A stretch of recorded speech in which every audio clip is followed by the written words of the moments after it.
Ah, ya está.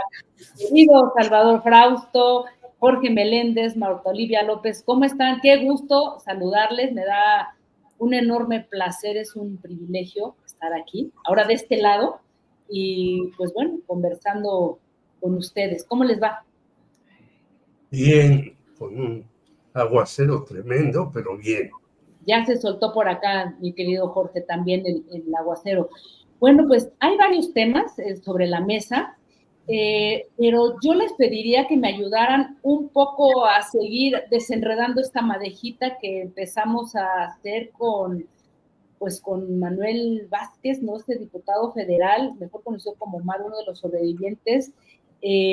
A mí, no sé si lograron escuchar alguna parte de sus reflexiones, me pareció interesante. Hay algo que incluso me desconcertó un poco, no sé ustedes qué piensan, cuando él señala que todo, digamos que hay un cuestionamiento, hay una crítica a sus propios compañeros, porque dice, se quedaron como pasmados ideológicamente en el tiempo, ¿no? Tienen una versión marxista, leninista de las cosas, y esto ha llevado a seguir insistiendo en algo pues, que no es, ¿no? Pero es echar abajo investigaciones de colegas, de mucha gente, de los propios expertos internacionales, de fiscales, en fin, o sea, es muy complejo, pero no sé quién quiere empezar, digamos, a reflexionar sobre ello, porque creo que hay varios puntos, ¿no? Que toca el propio Manuel y que sí me parece que son dignos de llevar al análisis y sobre todo desde una mirada tan aguda como la suya. ¿Quién quiere empezar? ¿Marta? Si quieren. Bueno, ok. Yo en la mañana en el noticiero de a las 10 estamos haciendo un seguimiento más o menos de los últimos días de la mañanera, aquí mismo en el canal de Julio Astillero, de 10 a 11:30, y quisiera recuperar lo mismo que comenté ahí, porque se me hace muy importante a reserva de lo que comentan mis compañeros. Yo decía que en la campaña política el panista Vicente Fox dijo que resolvería en 15 minutos el tema del levantamiento armado en Chiapas por el Ejército Zapatista de Liberación Nacional. Y Andrés Manuel López Obrador en campaña ofreció verdad y justicia por la desaparición de los 43 estudiantes de la Normal de Ayotzinapa. Hoy, a 71 días de que concluya su administración, pues los padres, madres, amigos, compañeros de los guerrerenses no han tenido ni una ni otra. Y sí hay una clara exoneración al ejército mexicano. Y en este caso, pues la narrativa del presidente en estas 21 cuartillas, o 21 puntos, perdón, 21 puntos que se publicaron ayer en el periódico La Jornada, pues evita, más bien dicho, exonera y responsabiliza a otros actores políticos que también, hay que decirlo, deben de tener ciertas responsabilidades, pero me parece que defiende al ejército y dice que el involucramiento de sus elementos fue sin pruebas, aunque tampoco nos dice cómo podemos hablar de que sean inocentes. Señala a opositores a su gobierno, organizaciones de derechos humanos, periodistas y hasta algunos familiares, que ellos serían los que impulsaron la versión de que fue el ejército mexicano el responsable de la desaparición de los elementos, y culpa como una venganza de personas o instancias del extranjero para debilitar a esta institución. Y puede ser cierto en parte, pero a mí me parece que no da respuesta puntual a una promesa, y pasar de la verdad histórica a la verdad verde olivo, como lo dijo Julio Astillero, no era, y esto lo digo yo, no era lo que esperábamos quien votamos por una opción de izquierda en México, porque nos dijeron todo el tiempo que eran diferentes. Y me parece, por eso vuelvo a esa analogía de los 15 minutos de Fox, que tampoco se hizo, y me parece que es la gran deuda histórica que tendrá Andrés Manuel López Obrador. Suena bastante incómodo, incluso para nuestros seguidores y el noticiero y demás, pero si el presidente hoy, su silencio en la conferencia mañanera dijo mucho, porque él cuando quiere establecer un tema lo dice directamente. A mí me parece que fue un silencio total, y en esto de la comunicación los silencios también comunican mucho. Entonces yo hasta ahí le dejo. Muy bien, querida Marta Olivia.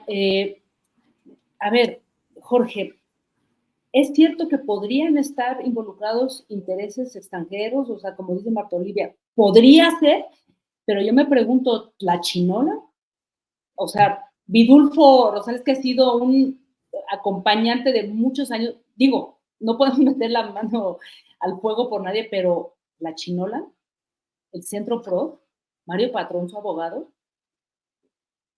Yo quisiera partir de lo que tú señalas, más lo que dijo, yo no había escuchado a este diputado Manuel Vázquez Arellano, que la DEA y la CIA y todas las organizaciones imperialistas extranjeras están metidos en México desde hace muchísimos años. Yo lo supe cuando fui participante en el Partido Comunista Mexicano. Y están metidos y hacen tropelía y media. Pero yo discrepo del señor diputado porque los que nos formamos en la izquierda de antaño no seguimos con el dogmatismo que nos quiere atribuir. Nosotros pasamos del Partido Comunista, yo ya no llegué ni al PSUM, ni al PMS, ni al PRD, pero pasamos de esa ideología a algo más abierto, más fresco, más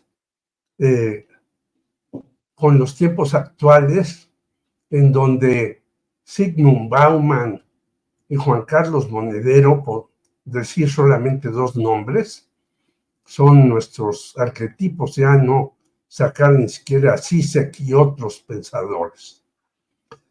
Y tratar de echarle la culpa a estas organizaciones por algo que está muy bien definido por los padres de los 43, por Vidulfo Rosales, por el grupo de expertos internacionales, por Julio Astillero, hoy en su notable, valiente artículo, por lo que ha dicho mi gran amigo Temoris Greco, y por lo que ha dicho Alejandro Encinas, ya no vayamos más lejos, que por eso yo creo que renuncia o lo renuncian a la subsecretaría, de que faltan 800 fojas que tiene el ejército en su mano para poder desentrañar esta madeja,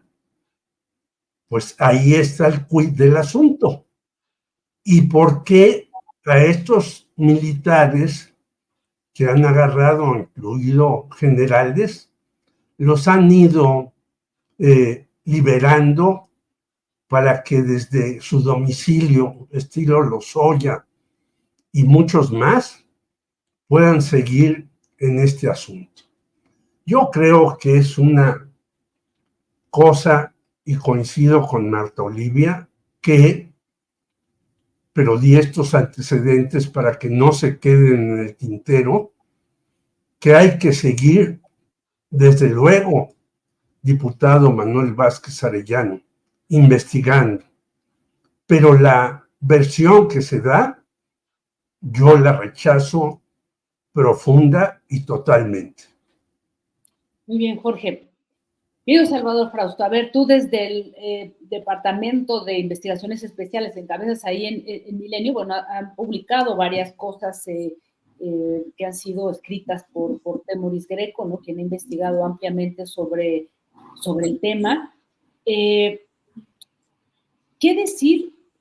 Empieza a derrumbarse esa línea que se trabajó tan bien y que se habla de este autobús que hubiera sido tomado de manera errónea por los estudiantes y que llevaba heroína directamente a Estados Unidos. Es una de las líneas que se trabajan en varias investigaciones, pero que en este reporte el presidente directamente pues acusa a la periodista Anabel Hernández, o pseudoperiodista, como lo llame, más allá de las diferencias que podamos tener con ella, bueno, la llama así, y dice que es una versión que ella inventó en su libro sobre la noche de Iguala. ¿Qué piensas, Salvador? Primero que nada, un gran gusto conversar aquí contigo, Jacaranda, igual que con Jorge y con Marta Olivia.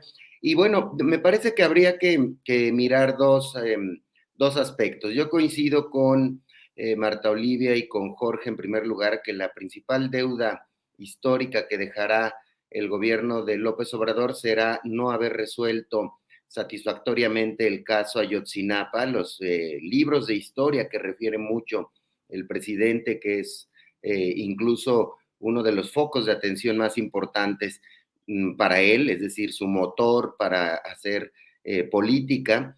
Uno de esos motores es el recuerdo que haya de él, lo que se escriba de él en los libros de historia, sin duda, como uno de los grandes pendientes, y no es que el mayor, va a ser no haber resuelto Ayotzinapa. Había muchas expectativas y muchas promesas, incluso una voluntad, me parece genuina, al crear una fiscalía especial para el caso, o nombrar a alguien de toda su confianza como Alejandro Encinas al frente de estas investigaciones sobre la desaparición de los muchachos de Ayotzinapa. Todo eso iba muy bien. Incluso recuerdo, lo cito porque lo mencionaste, Jacaranda, cuando llegó a Milenio hace casi 3 años, uno de los primeros reportajes que lanzamos es de Temoris Greco, en el cual se documentan las torturas a varios de los testigos por parte directamente de Tomás Herón y de algunos de sus subordinados, que fueron los que crearon esta verdad histórica, esta locura de la pira en llamas en el basurero de Cocula, donde habrían incinerado a 43 personas en una madrugada terrible. Eso el gobierno de López Obrador logra, y ahí diría que es otro de los puntos que sí hay que observar, como los avances importantes en esta investigación. Se logra desmontar esa verdad histórica. Es decir, sí logran generar, ahora la sociedad sabemos que no fue así, que ese fue un invento de Murillo Caram, de Tomás Herón, amparado por el gobierno de Enrique Peña Nieto, inventaron una locura como ese tipo de cosas. No hubo esa gran pira, a los muchachos los llevaron a distintos lugares, hubo algunos que sobrevivieron, que hay datos de que estaban vivos en los días siguientes importantes. Hay datos importantes de que no se pueden quemar tantos cuerpos, de que incluso hubo lluvia en aquella madrugada. Entonces, eso logra la administración de López Obrador, desmontar la verdad histórica. ¿Qué no logra? No logra cuando topa con pared, que es una pared verde olivo. Cuando llega a la investigación, a investigar, a procesar más bien judicialmente a los militares involucrados en la desaparición de los estudiantes, es cuando se detiene la investigación. ¿Por qué creo que eso me parece que es por una razón en la cual el gobierno de López Obrador tuvo que optar por un bien u otro? Es decir, durante todo el gobierno de López Obrador hubo un asedio muy fuerte por parte de los grupos opositores. Hubiera sido muy difícil gobernar sin el apoyo del ejército. Me parece que López Obrador le debe mucho al ejército, no solo por su apoyo, digamos, institucional, sino porque lo ayudaron en sus grandes obras, en las obras del aeropuerto, del Tren Maya, en muchas otras obras, lo ayudaron cuando los empresarios mismos, a pesar de que pudieron haberse beneficiado de contratos, no hubieran acabado esas obras. Confió en el ejército, le debe López Obrador al ejército, y el ejército le debe mucho a López Obrador. Optó por esa decisión de mantener esa cercanía con los militares y pues ahí topó con pared. Ahora bien, no es un error, digamos, o una falta solo del gobierno de López Obrador. ¿Qué tal los jueces que liberaron a tantos criminales? ¿Qué tal los jueces que obstaculizaron las investigaciones? El fiscal que no movió ni un dedo, que peleó con los fiscales especiales. Es decir, la responsabilidad del fiscal Hertz también tendrá que ser revisada a fondo, al igual que los jueces con nombre y apellido que obstaculizaron el caso y sin duda, pues los mandos del ejército que saldrán impunes de este caso, Jacaranda.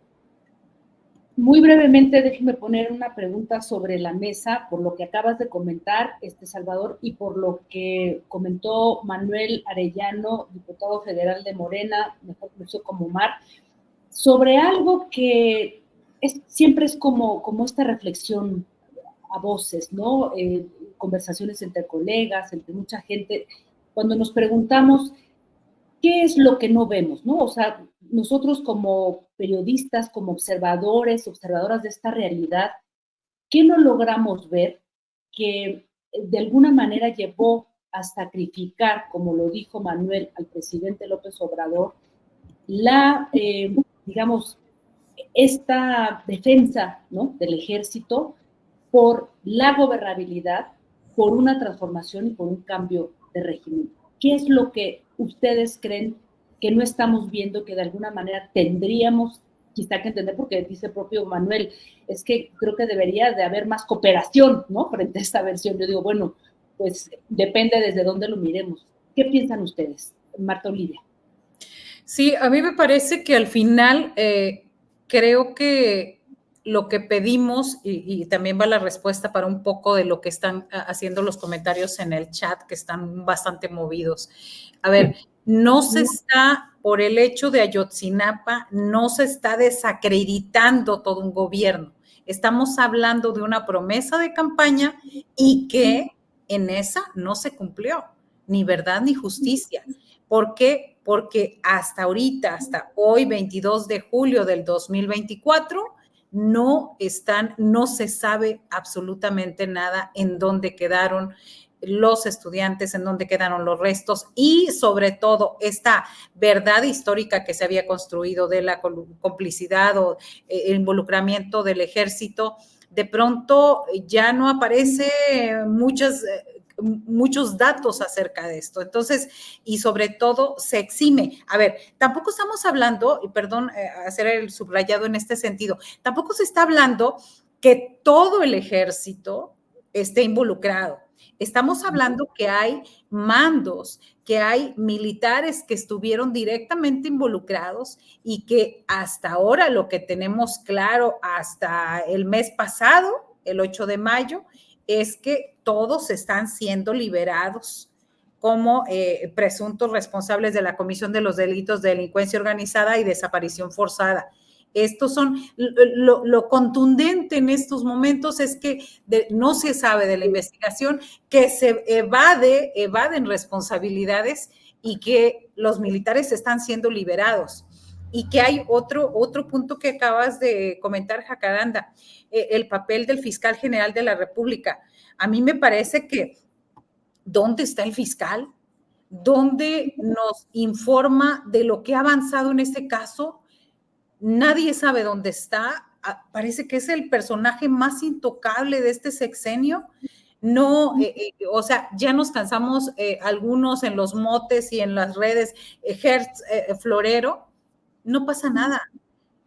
Cuando se le pregunta algo al presidente en la mañanera o como estos temas, bueno, que hoy ni siquiera dijo nada, pero cuando se le pregunta, el fiscal es como si no existiera, es como si en estos casi 6 años no tuviéramos una autoridad ahí. A mí me parece que eso es actos de transparencia. ¿Dónde está el fiscal? Que informe qué ha hecho, que se nos diga puntualmente todas las responsabilidades de cada uno. No estamos diciendo que es todo el ejército, pero sí los que estuvieron ahí. Y por el contrario, el hecho de la liberación y de la no justicia y no presentación, me parece que es lo que más impacta a los padres, madres, compañeros, amigos, viudas, todo de los 43 estudiantes de Ayotzinapa. Muy bien, Marta Olivia. Bueno, pues como dices, el chat está bastante caliente, ¿no? Por aquí dice Leticia que si el ejército no hubiera apoyado a AMLO ya estaríamos como Bolivia, Perú o quizá Venezuela, ¿no? Y que estamos insidiosos como Julio, siempre viendo el movimiento como si fuéramos el PRIAN.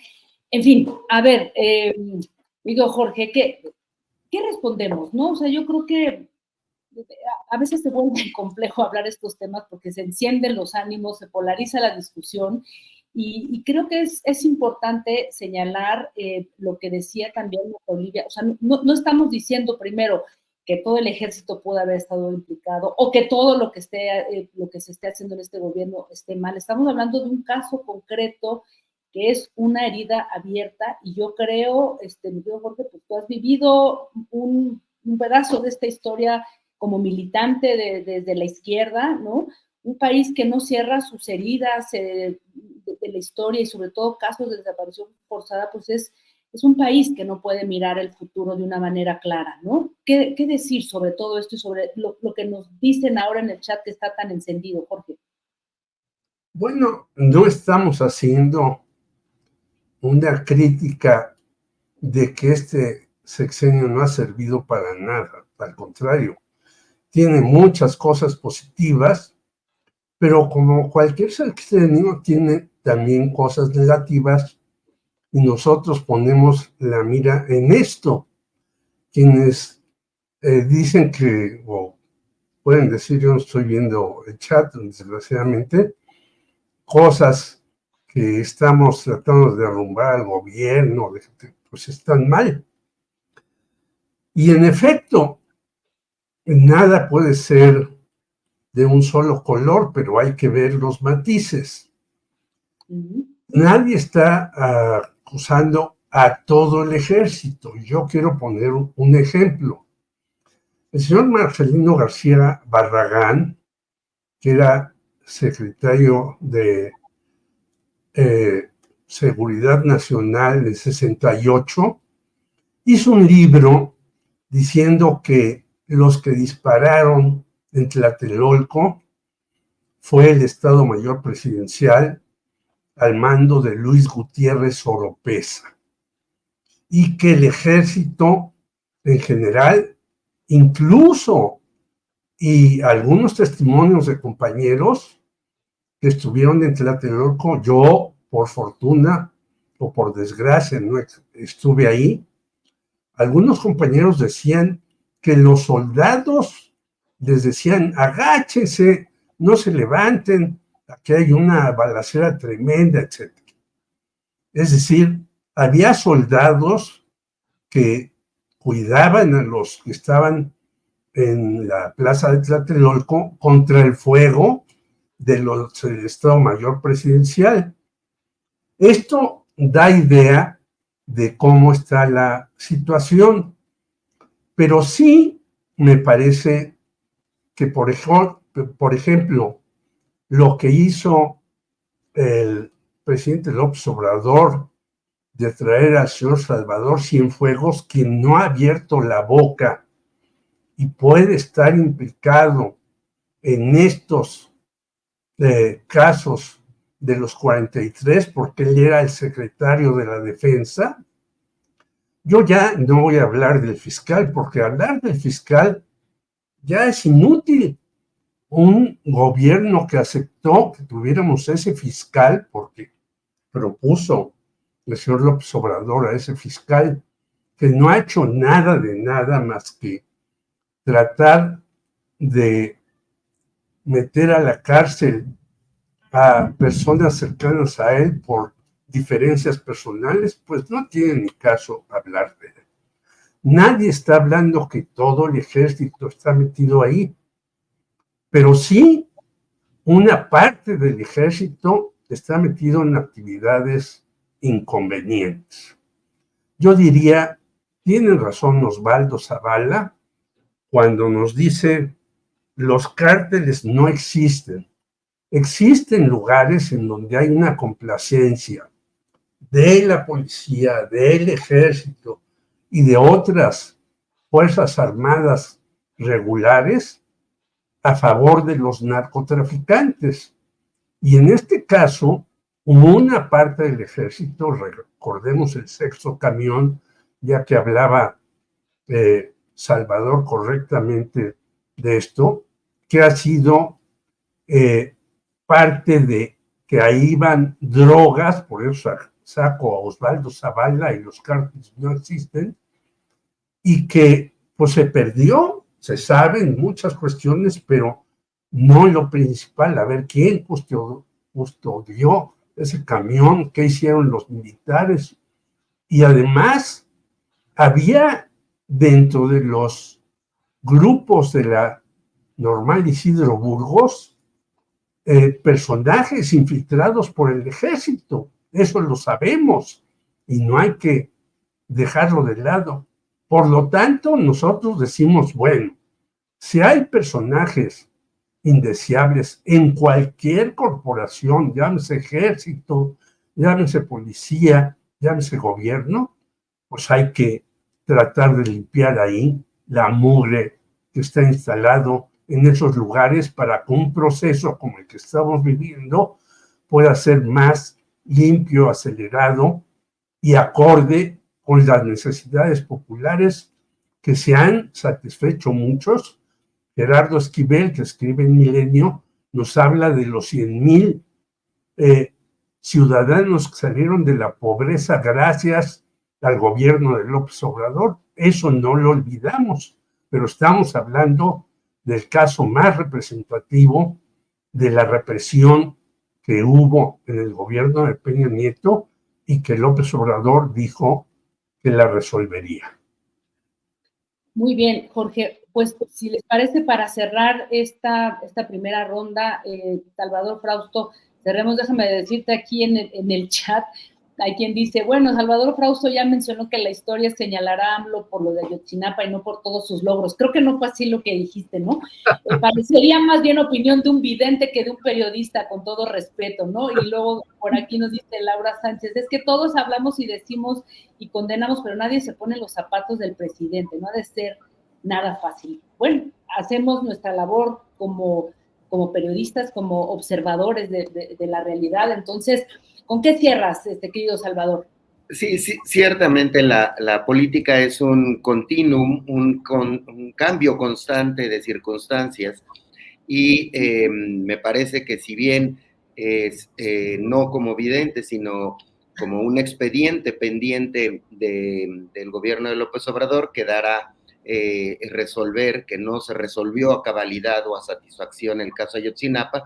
Sin embargo, eso no ennegrece ni da un balance negativo a la administración de López Obrador. Ya mencionaba Jorge este asunto de 5 millones de mexicanos que salieron de la pobreza durante este sexenio, 100,000 cada mes, según nos reportó Gerardo Esquivel en el artículo para Milenio, y otros éxitos, pero estamos hablando del caso Ayotzinapa y me parece muy pertinente decir cuáles son las lecciones que deja en el caso Ayotzinapa. Me parece que uno de los cambios que vienen y que se motivan en la insatisfacción o en el fracaso para resolver el caso Ayotzinapa tiene que ver con esta reforma judicial, es decir, los intereses entre los jueces y los grupos de poder, incluso grupos delincuenciales cercanos a los jueces, lograron la liberación de más de 100 implicados en el caso Ayotzinapa. Eso complicó muchísimo las cosas. Entonces, la reforma judicial es en parte una herencia o una parte de una reflexión de que se necesita mejorar el funcionamiento de jueces, magistrados y ministros. Y bueno, ese es un tema importante. El otro tiene que ver con el fracaso de las fiscalías especiales. En este mismo espacio de Astillero Informa, nuestro compañero Arnoldo Cuellar ha señalado sobre el fracaso sistemático de las fiscalías especiales y de las fiscalías en lo general.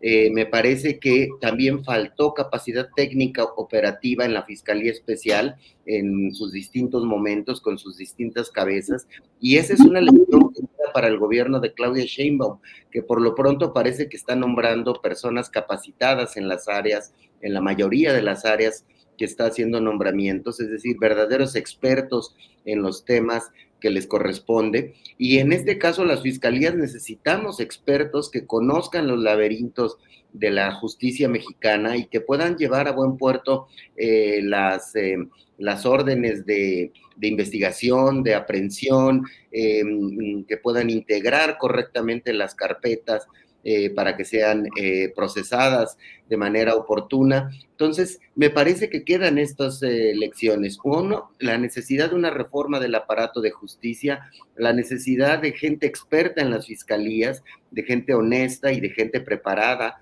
para poder llevar adelante esto, porque sin duda, otra de las responsabilidades del caso Ayotzinapa tiene que ver en la falta de capacidad operativa de las fiscalías especiales. Es decir, no hicieron su trabajo a cabalidad y se les cayeron los casos, no los supieron defender en los tribunales. Entonces, tenemos una responsabilidad compartida de jueces, fiscalía especial, fiscalía hertziana, inexistente o francamente boicoteadora del caso Ayotzinapa, y sin duda, pues, eso deriva en que el gobierno federal no puede entregar los resultados que prometió durante su campaña, Jacaranda.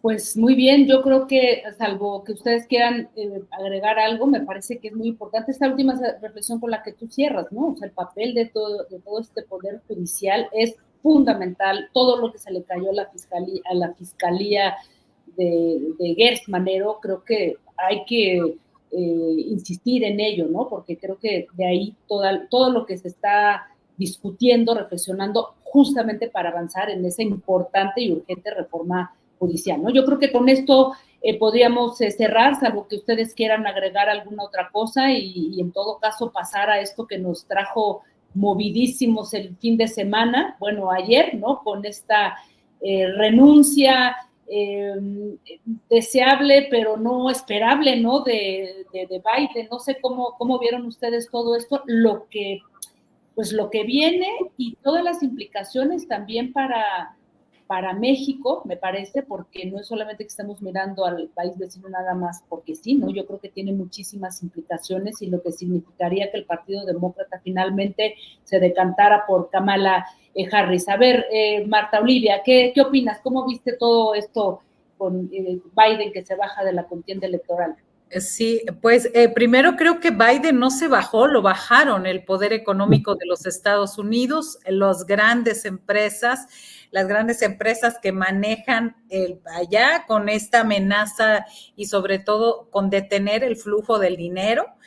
Creo que este conjunto de empresas e intereses del gran capital internacional, al acotar ya las donaciones al Partido Demócrata, lo obligaron a renunciar porque ni él ni su familia tenían pensado hacerlo. A pesar de todo, podrían, y es bien importante no perderlo de vista, para la mayoría de la gente que no está enterada, podría ser estos olvidos o esta cuestión de enfermedad de Biden la que lo habría orillado. Y lo que no les dicen a la gran cantidad de ciudadanos es que fue el dinero, el gran capital y los que manejan todos estos intereses, como BlackRock, como el grupo Vanguard, como Fidelity, es decir, todo esto, primero eso. En un segundo momento, platicaba por la mañana con Guadalupe Correa, con la que coincido totalmente, que dice que vamos a ver un gran reality show. De aquí tenemos 3 meses con un gran reality show, teniendo como a Donald Trump con este lenguaje exacerbado en contra de todos y con la amenaza de cerrar la frontera con México, por ejemplo. Y ya lo ha dicho hoy el presidente Andrés Manuel López Obrador, pues estas amenazas les funcionan bastante bien en los Estados Unidos en tiempos electorales. Y de una vez, ahora sí que ahí voy con este tema, a mí me parece que esta respuesta, a alguien se le resbaló el tema de esta equivocación, a mí me parece, cuando respondieron Sheinbaum y Ebrard a presuntos insultos de Donald Trump. A mí me parece una cuestión grave. Creo que no les pasaron bien la tarjetita ni la traducción y yo creo que fue un error. Es mi parecer, porque es más grave lo que dijo Donald Trump al narrar cómo habló con Marcelo Ebrard y casi no lo dice así, pero cómo le tronó los dedos para que destinara 28,000 militares para cuidar la frontera mientras el señor estaba construyendo el muro fronterizo. A mí se me hace mucho más grave eso, que lo estamos dejando de lado. Y que le dijo, tiene 5 minutos para hablar con su presidente y hacer algo porque yo me tengo que ir. Eso me parece que es lo más grave, y que los comentarios de tanto Ebrard como Sheinbaum debieron haber sido en ese sentido, y no con la equivocación cuando le dice a Biden que tiene un coeficiente intelectual por debajo del 50 o 60, porque además no es la primera vez que lo dice, no es la primera vez que lo menciona, lo ha repetido continuamente en toda la precampaña, y a mí me parece que pues ahí se confundieron, ahí no le pasaron la tarjetita bien y contestaron por algo que ni les tocaba, era a Biden. Y también, para cerrar este comentario, creo que es bastante deleznable que un deleznable como Donald Trump se refiera a Biden como una persona, pues, que su mayor crítica sea en el sentido de que no tiene sus facultades mentales completas o que tiene una enfermedad. Me parece también muy, muy grave eso. No, sin duda es terrible lo que tú dices, y bueno, Donald Trump sigue alimentando, ¿no? Esta campaña de odio que pues, él fue víctima de alguna manera también de su propio odio y de sus propias campañas, pero dices algo que es muy, muy importante, Marta, sobre el tema de no se bajó, lo bajaron y fueron los grandes capitales, ¿no? Entonces, yo quisiera poner también una reflexión sobre la mesa, a ver ustedes qué opinan, son los grandes capitales los que están en juego en esta elección, y a partir de eso, por ahí, de lo que poco se habla es de Elon Musk, este magnate, que bueno, conocemos mucho por ser dueño de ex Twitter, o antes Twitter. Una declaración de él ha dicho que va a donar $45 millones al mes a un supercomité de acción política pro-Trump. De hecho, después del atentado, salió el propio Elon Musk a apoyar directamente a Donald Trump y decir que él estaba con él y que lo iba a apoyar. Entonces, vamos a ver, no sé ustedes qué piensan, Salvador, sobre esta elección. O sea, estamos viendo al gran imperio disputándose una cantidad de cosas. Sí, por supuesto, tiene que ver con la migración, pero también tiene que ver con un poderío militar que en este momento se ha echado a andar con las guerras que estamos viviendo. ¿Qué vamos a ver y cómo se van a disputar? Porque ya vemos también la propia Kamala Harris en pocas horas juntó una cantidad de millones que le empezaron a donar ahí. O sea, el gran imperio disputándose la elección a punta de billetazos. ¿Cómo lo ves, Salvador? Sí, es que estamos justo en el momento, es una elección que parecería ganada para Trump según las encuestas, no de manera holgada, las mismas encuestas lo muestran, esta división que hay entre republicanos y demócratas en Estados Unidos. Sin embargo, teníamos a un candidato, Trump, que es un sobreviviente de 20,000 demandas, que es fuerte, es decíamos la semana pasada, eso es una especie de toro bravío, que está ahí muy fuerte, avanzando, atacando, y tenía de competidor a un venado herido, que cometía errores, que no recordaba el nombre o confundía el nombre de su propia vicepresidenta o el nombre del presidente de Ucrania, y además los confundía con sus enemigos, ¿no? estos errores en el debate. Había ya un candidato demócrata muy frágil por la edad y muy probablemente los problemas de salud del presidente Biden. Teníamos esa circunstancia. Y en este momento, quien más recauda dinero por mucho es Donald Trump. ¿Qué pasó apenas unas horas después de que declina y se muestran los principales apoyos del Partido Demócrata a Kamala Harris? Empieza a caer mucho dinero, bastantes millones para la campaña de Kamala, y es decir, es el arranque real de una campaña en la que se va a necesitar dinero para movilizar el voto, para que los candidatos se muevan a lo largo de los estados y puedan pedir y diseñar campañas inteligentes e interesantes. Y me parece que Kamala es un respiro para la campaña en Estados Unidos, que le mete una dosis de interés. Ya no es un toro bravío contra un venado herido, sino es una expectativa de una candidata que causa simpatías, pero que no se conoce en detalle. Es decir, sus primeros discursos, sus primeras propuestas van a ser muy importantes para ver cómo se identifica con la gente, para ver si logra jalar el voto de los ciudadanos que no se identifican plenamente con el trumpismo, pero que estaban pensando y votar por ese lado al ver a un presidente Biden muy disminuido, no, y sobre todo siendo el líder del país más poderoso del mundo, yendo a Europa y equivocarse, siendo ayudado en otro momento por la presidenta, la primer ministra de Italia, cuando en el campo lo ayuda a acercarse al contingente de presidentes. Es decir, le mete un respiro muy interesante Kamala Harris a esta campaña y pues vamos a ver sus primeros discursos, el debate o los debates que se realicen, y el dinero es muy importante, pero también ya es momento de que salga Kamala a tratar de llamar la atención. Esperemos que lo haga y que jale interés y desprenda emoción en esta campaña por la presidencia de los Estados Unidos. Muy bien, Salvador. Bueno, quiero compartir con Jorge. Bueno, pongo la pregunta a los tres, incluso también para cerrar esta mesa.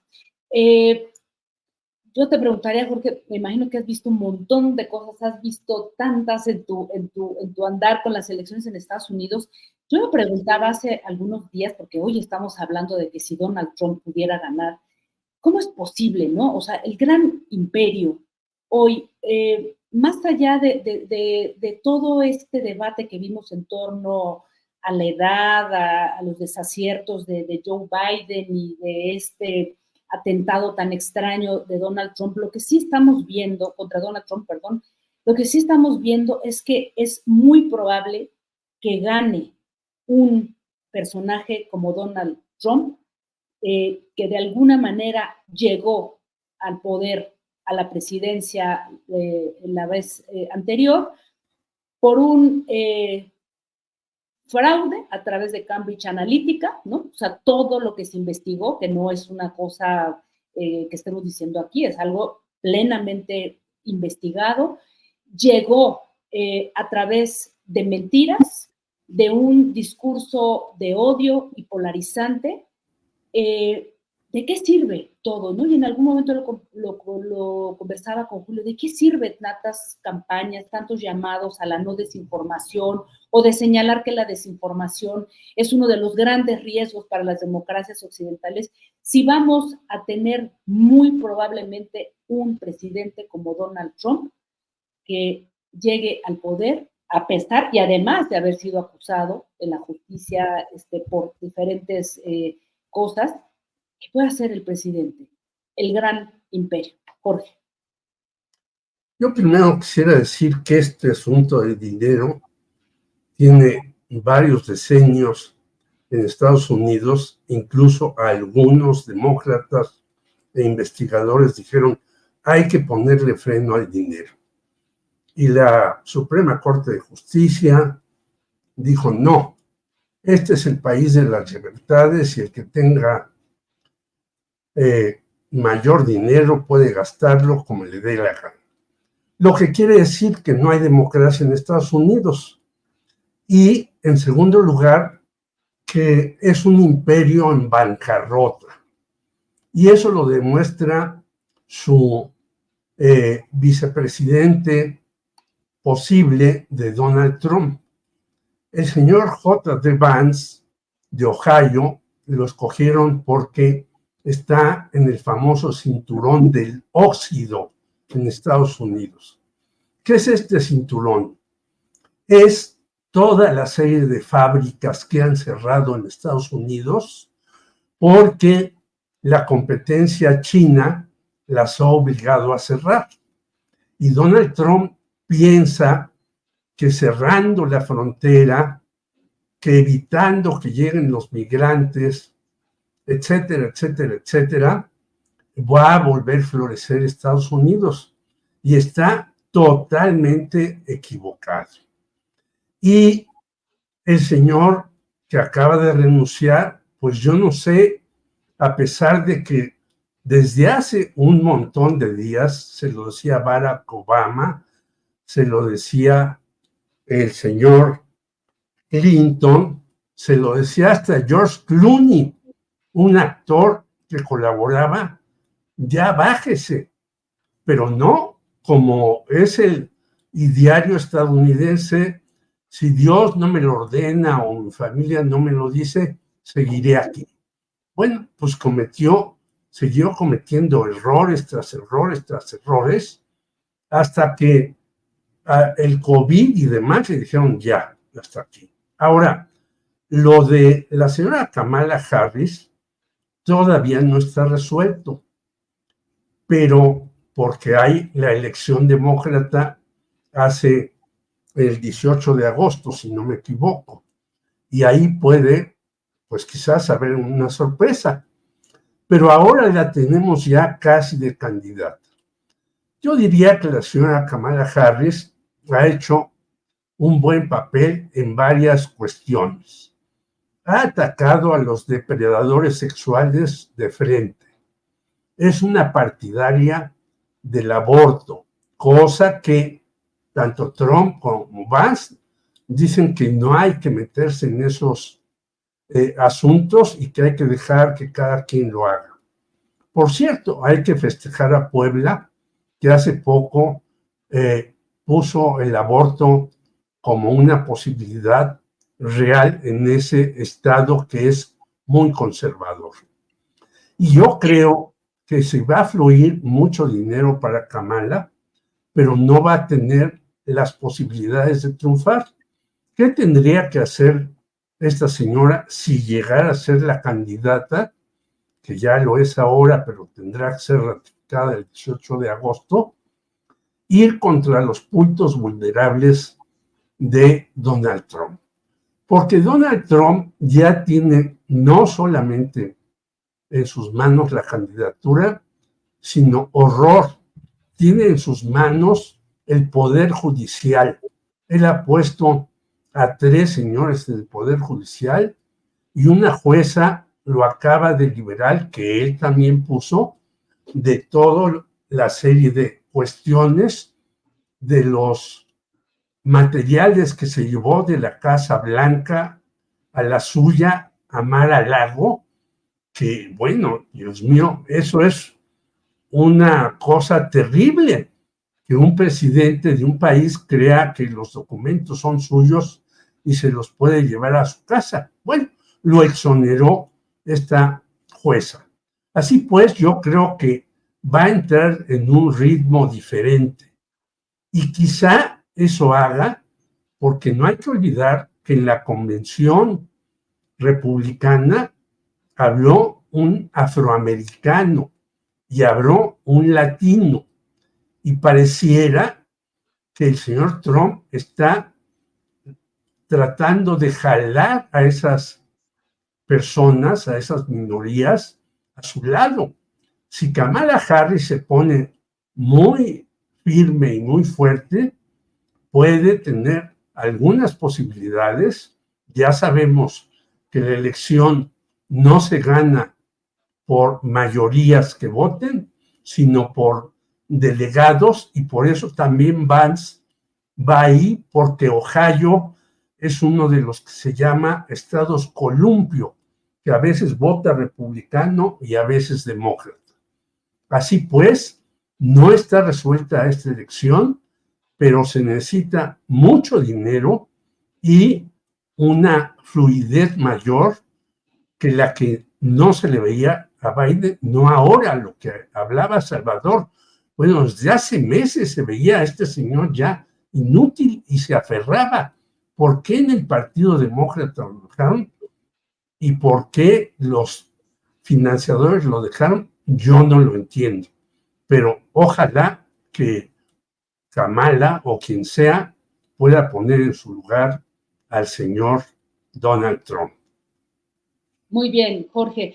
Pues Salvador, Marta, no sé si quieran cerrar con una reflexión sobre esto o comentar algún otro tema antes de irnos y que nos atraviese aquí la hora de la comida, en fin, ¿alguna otra reflexión? Solamente decir que, por ejemplo, Biden renuncia, dice que no va a reelegirse y dice, va Kamala Harris. Si eso lo hiciera México, lo hiciera cualquier país latinoamericano, me parece que sería escandaloso, y el poder, la democracia del mundo, que así se hacen llamar Estados Unidos, pues obviamente estarían diciendo, y todas las oposiciones habidas estarían hablando de que eso no es posible. Eso es dictatorial. Y eso es un dedazo, y eso es todo lo predecible. Entonces, nada más, solamente yo cerraría con eso. Muy bien. Salvador.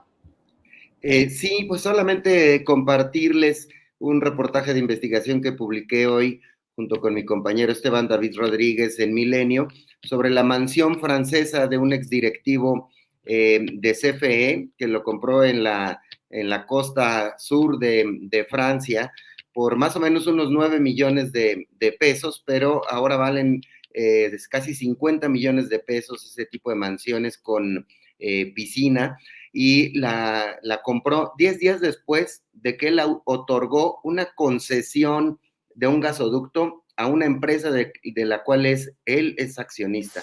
Javier Gutiérrez se otorgó una concesión de miles de millones de dólares, y a los 10 días compra esta mansión en Montpellier, en el sur de Francia, y bueno, pues la pone a nombre de esta empresa que ganó contratos de miles de millones de dólares y que fue creada ex profeso en los tiempos de la reforma energética de Enrique Peña Nieto. Estamos hablando del 2016. Este funcionario, junto con otros, está siendo investigado en Texas, Estados Unidos, por presunción de fraude. Vaya bastante avanzado el juicio allá.